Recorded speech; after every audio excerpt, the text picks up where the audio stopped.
Välkommen till en ny film. Nu var det ett tag sedan vi körde en video från hytten, så jag tänkte att det var dags. Sen så ska ni få lite uppdateringar kring den nya skörden då, hur det har gått. Jag har nu kört cirka 1,5 vecka. Det är onsdag nu när jag spelar in.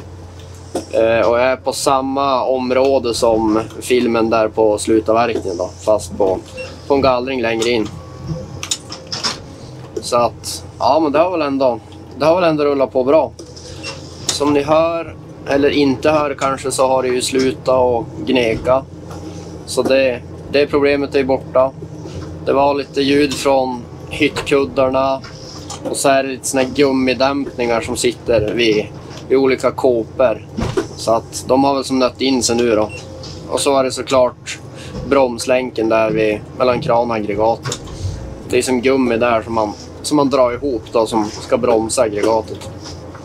Så att det har ju slutat låta, vilket är lite skönt. Sen har det väl varit lite små problem sådär, som det tyvärr alltid är när det är nytt nästan. Det är väl allt börjar röra sig liksom. Så att det har alla lös, några slangar, 4 stycken. Ett koppel har alla lös, 90 grader. Och så har även tilten slutat fungera i fredags. Så att Komatsu var här i måndag och fixade det. Den stod liksom så här på halv spänn liksom. Den hade bara 30 bar i tryck.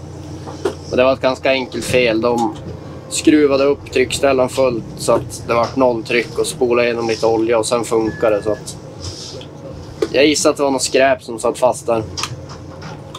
Så vad det kommer ifrån, det vet jag inte, men så kan det väl vara. Och nu ser jag även faktiskt, jag vet inte om ni ser det, men på slanghänget där uppe så är det ganska blött. Så jag undrar om det är någon slang som har alla lösa även där. Ser mystiskt ut. Får kolla på det sen. Det är väl som sagt att det är första gången maskin börjar röra på sig, så att det kan göra alla upp. Det har varit lite mycket kanske på den här, ovanligt mycket, men ja, så är det väl. Sen har jag även börjat komma överens lite grann med kraninställningarna och sådär. Det är väl inte inställt 100% klart kanske. Det går att göra lite små justeringar. Men på det stora hela är jag väldigt, väldigt nöjd över dem. Sen har jag även börjat komma in lite grann i det här med IBC:n, alltså att utskjutet kör sig själv. Så när ni ser nu att utskjutet rör på sig, så är det inte jag som styr det med en knapp som förut då. Utan Komatsu har ju haft en uttag på sina maskiner. Till exempel John Deere har väl haft det väldigt länge, och Ponce har väl haft det också tidigare, tror jag. Så att det var ju som på tiden. Det är väl kanske lite grann om man ska skicka ut den fullt så här. Så får man som vänta på den sista 20 centimeterna. Det skulle ha varit bra kanske om det var att när kran var ute i vippen, då var även utskjutet ute max. Det är väl det jag kan sakna kanske, eller tycka ska ändras på. Men annars tycker jag det funkar bra.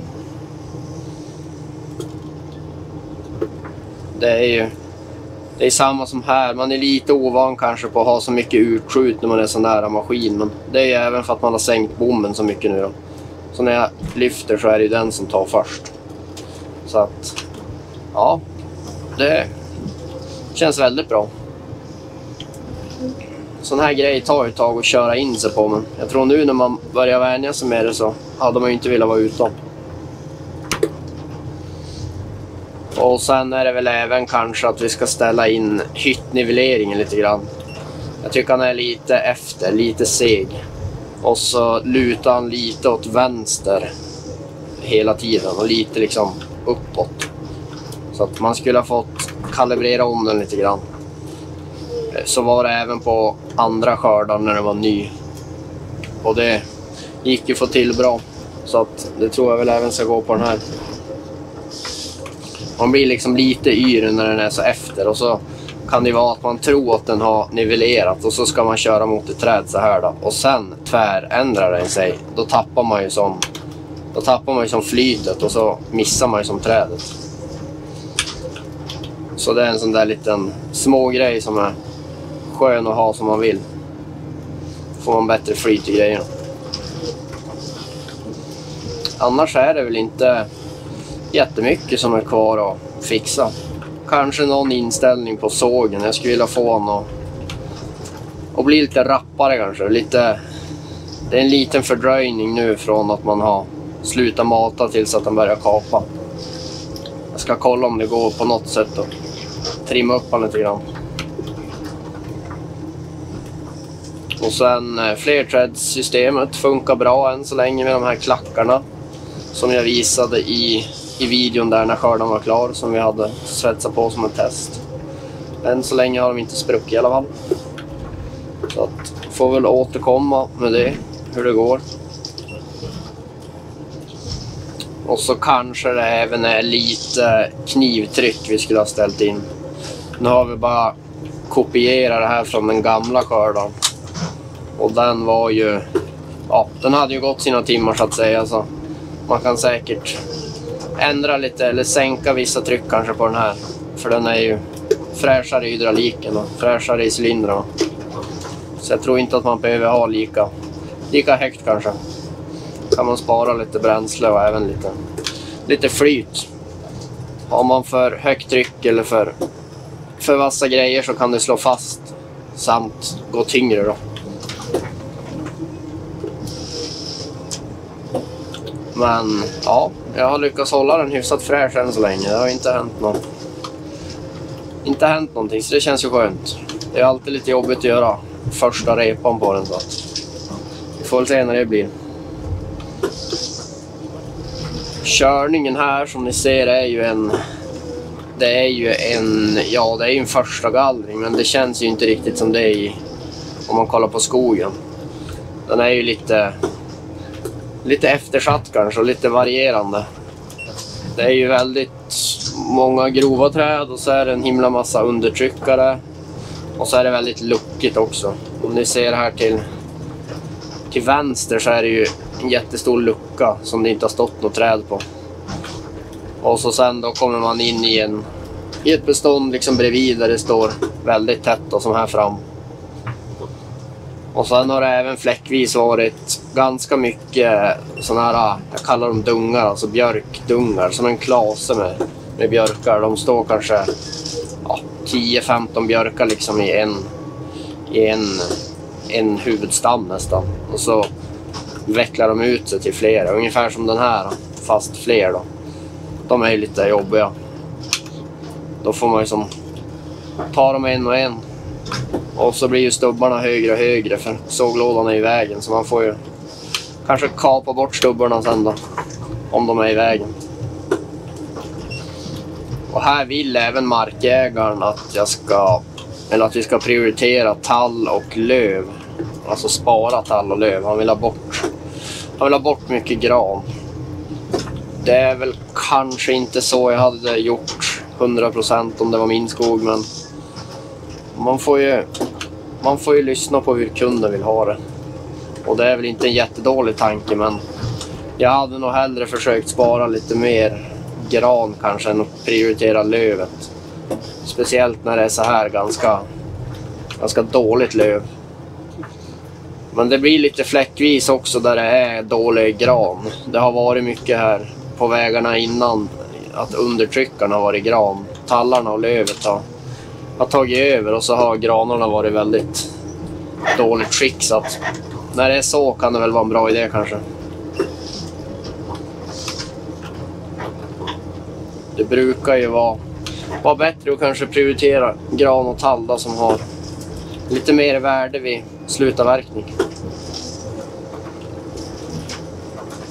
Men det kan ju bli en lite trevligare skog att gå i och vistas i också om man lämnar tall och löv.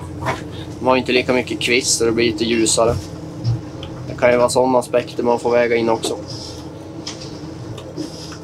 Så att ingenting är ju fel. Och det blir en himla skillnad, väldigt luftigt.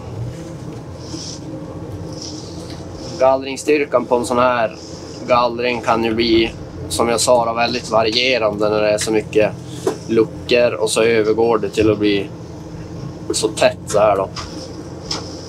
Och så vid de här björkdungarna så blir det ju en väldigt hög gallringsstyrka när man vill plocka bort dem och rensa ur dem liksom. Då kan det ju bli att man tar 10 träd på en liten fläck. Och så sen kör man fram och så är det en lucka där, så då tar man ingenting där, så att det blir ju ganska fläckvis gallringsstyrka. Men snittet ska väl bli bra då så småningom, förhoppningsvis.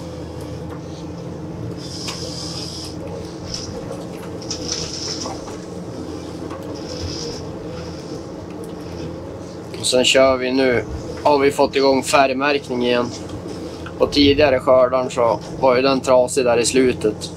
Och som jag ska vara ärlig så orkade jag faktiskt inte fixa den, så att vi körde ju ett halvår utan den, så att det blir ju bra tror jag för Alexander nu att få börja köra med en färgmärkning igen när han skotar då. Det blir ju lite lättare att samlasta. Gå snabbare vid avlastning när man kan se vilka stockar som hör till vard innan man liksom får dem i gripen och behöver sortera ut dem sen. Så det är väl egentligen någonting man kanske borde ha fixat på gamla också om man ska vara ärlig. Men jag trodde att den här nya skulle komma lite tidigare och så var det vinter och så. Då fungerar det ändå inte så bra.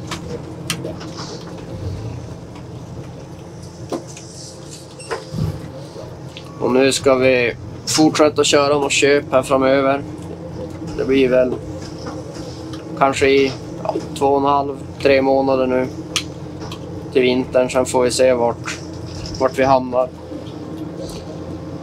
Om det är någon egen skog på SCA eller om vi kommer köra köp hela vintern. Det får visa sig.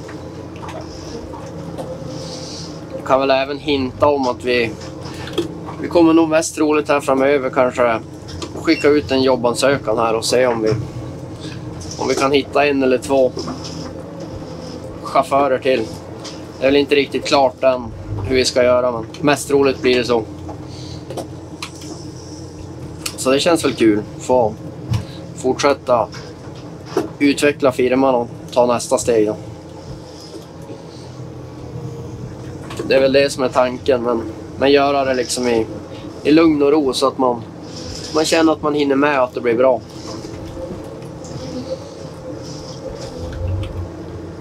Det är ju som det är nu, så jobbar vi ju ganska mycket så att man hinner inte med jättemycket annat som man kanske hade velat göra.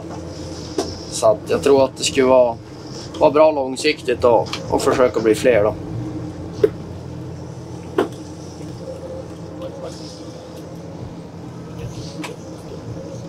Ja, här ser ni ju, det är väldigt fina granar här, så att de här undertryckarna jag pratar om, det gäller ju inte riktigt här. Så när det är så här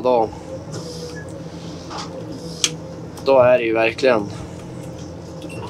då känns det konstigt att prioritera lövet kanske. Att man hade tagit bort granar liksom och lämnat de här 2. Så att vi gör lite varierat. Där vi ser att det är bättre löv så lämnar vi löv där enligt önskemål, och där det är så här så lämnar vi lite gran då. För här finns ju ändå ingen tall som ni ser. Här står det liksom inte en enda tall, så att här är det lite mer mark anpassat för granar.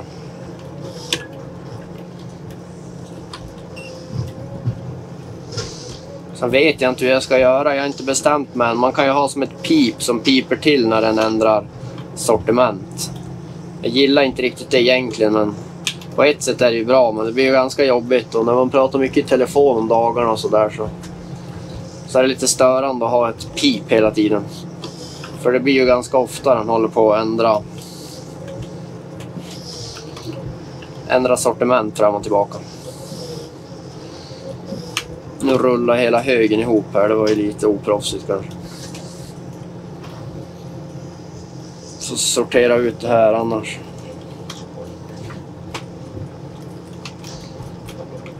Annars får man en arg skoterchaufför på sig. Och vid sådana där lägen är det då bra, till exempel om om man har färgmärkning. Då hade vi inte haft färgmärkning där så kanske skoterchauffören hade trott att jag hade sorterat ut den där timmerstocken då till massa för att jag hade sett något fel. Men nu när vi färgmärker så ritade den ju en prick på den där då. Och vi kör med blå färg på grantimmer, så att då hade han ju sett att den här har rullat in i högen, eller det här ska vara en grantimmer. Så kan han lyfta ur den istället. Men enklast är väl om jag lyfter ur dem när det blir sådär att det är mitt fel att de rullar ihop liksom.